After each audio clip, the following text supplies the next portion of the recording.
కాలు చేతులు మంచం మీద పడ్డా కూడా ఖచ్చితంగా బాధపడాల్సిన సందర్భం. ఎందుకంటే ఆ కుటుంబం ఒక తరం మొత్తం వెనకపోతుంది. సపోజ్ భర్త చనిపోయి లేదా భర్త కాలు చేతులు మంచం మీద పడ్డ కుటుంబానికి ఎవరు ఆసరాక? భార్య. భార్య ఏం పని చేయాలి? ఆయనలో ఏదో పనిచేసి వచ్చిన 10 రూపాయలు ఇవ్వడానికి తల్లి గారి పనులు 9 నెలలు వెయిట్ చేస్తున్నాం. నడవడానికి 1 year 2 years వెయిట్ చేస్తున్నాం. స్కూల్కి వెళ్ళడానికి 3 to 5 years. అలాగే కాలేజ్కి వెళ్ళడానికి 20-25 years. పీజీ కంప్లీట్ చేసుకోవడానికి ఇన్ని సంవత్సరాలు వెయిట్ చేసిన మనం సిగ్నల్ దగ్గర 1 నిమిషం వెయిట్ చేయలేమా? సిగ్నల్ అయితే 2 నిమిషాలు వెయిట్ చేయలేమా? మీరు 100 కిలోమీటర్ల ప్రయాణం చేయాలంటే 80 స్పీడ్తో వెళ్ళిన దానికి 120 స్పీడ్తో వెళ్ళిన దానికి 5 నుంచి 10 నిమిషాల కంటే ఎక్కువ తేడా. మీకు తెలుసా విషయం? ఉండాల్సిన యూత్ ప్రమాదానికి గురి మంచాలనే పడి చనిపోతే పరిస్థితి చెప్పండి. దేశంలో ప్రతి సంవత్సరం 180,000 మంది చనిపోతున్నారు యాక్సిడెంట్లలో. ఏ కరోనాతో, ఏ హార్ట్ అటాక్తో, ఏ క్యాన్సర్తో చనిపోవడం కాదు. కేవలం మనం చేసిన 180,000 మంది యాక్సిడెంట్ చనిపోతున్నారు. కాళ్ళు చేతికి ఒక 5 లక్షల కుటుంబాలు అన్యాయం అయిపోతున్నాయి. 5 లక్షల ప్లస్ 2 లక్షలు 7 లక్షల కుటుంబాలు. 7 లక్షలు ఇంటూ 4 నెంబర్స్ చేసుకోండి, ఎంత అవుతారు? 28 లక్షల మంది ప్రతి సంవత్సరం కూడా యాక్సిడెంట్ రూపాన బారిన పడి వాళ్ళ కుటుంబాలకు దూరం అవుతున్నారు. మనం జనరల్గా రోడ్లే పోతుంటాం, యాక్సిడెంట్ జరుగుతుంది, ఏమనుకుంటాం మనం? ఎవరు చనిపోయారనుకోండి ప్రపంచానికి ఒక అనాథ. కానీ నిన్ను ప్రేమించే వ్యక్తికి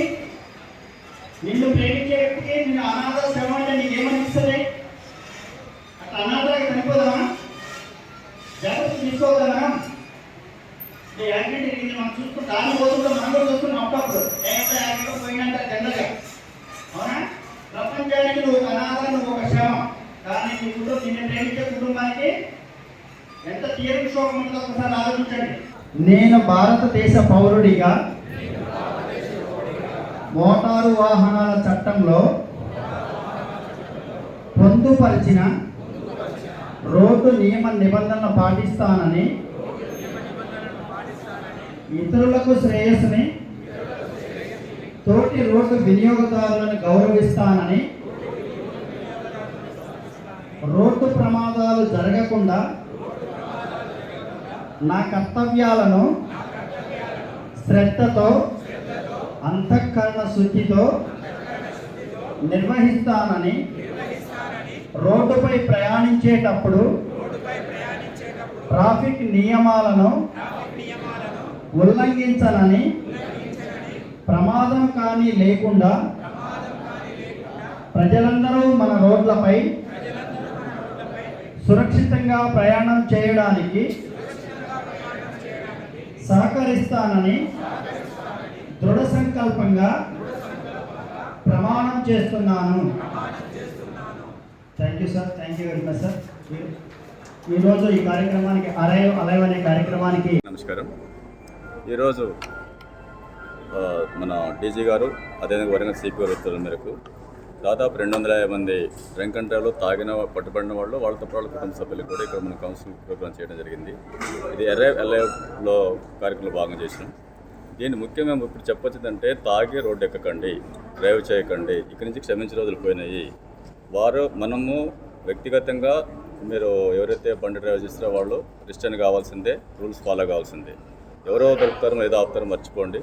ఇక్కడ నుంచి ఎటువంటి అంటే మీరు అబ్జర్వ్ చేస్తుంటారు, ట్రాఫిక్లో డ్రాస్టిక్ చేంజెస్ వచ్చినాయి ఎంటైర్ స్టేట్లో. స్పెషల్ ప్రోగ్రామ్ చీఫ్ మినిస్టర్ గారు అట్లాగే డీజీ గారు లాంచ్ చేసినటువంటి ఈ ప్రోగ్రాంలో 5th డేలో ఉన్నాము. ఈరోజు మెయిన్ థీమ్ వచ్చేసి డ్రంక్ అండ్ డ్రైవ్ చేయకూడదు అనే ఉద్దేశంతో ఈ ప్రోగ్రామ్ని ఇక్కడ ట్రాఫిక్ ఆఫీసర్స్, అడిషనల్ ఎస్పీ గారు, ట్రాఫిక్ ఎస్పీ గారు, ఇన్స్పెక్టర్ గారు, అలాగే క్రైమ్స్ వాళ్ళందరం కలిసి దీన్ని ఆర్గనైజ్ చేయడం జరిగింది. దీనిలో ఈ డ్రంక్ అండ్ డ్రైవ్లో పట్టుబడినటువంటి వ్యక్తులు, వాళ్ళ ఫ్యామిలీస్, అట్లాగే కాలేజ్ స్టూడెంట్స్, స్కూల్ చిల్డ్రన్ వీళ్ళందరూ కూడా పార్టిసిపేట్ అయ్యారు. డ్రంక్ అండ్ డ్రైవ్ వల్ల ఎలాంటి నష్టాలు జరుగుతున్నాయి, తెలంగాణలో అట్లాగే వరంగల్ సిటీలో ఈ యొక్క తాగి వాహనాలు నడపడం వల్ల ఎలాంటి ప్రమాదాలు బాధపడుతున్నాం అనే దాని ప్రజలందరికీ కూడా అవగాహన కల్పించడం జరిగింది. దానివల్ల ఎదుర్కొనేటువంటి పెనాల్టీస్ ఏంటి, నష్టాలు ఏంటి, ఎలాంటి జాగ్రత్తలు తీసుకోవాలి, ట్రాఫిక్ రూల్స్ ఎలా ఫాలో అవ్వాలని చెప్పేసి అవగాహన కల్పించడం జరిగింది.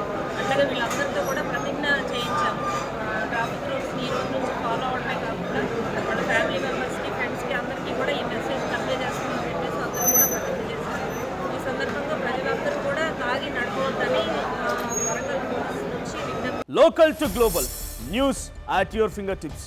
మీ చేతిలో ఒక ఆయుధం. Download Raw TV app. Media legend Ravi Prakash is back.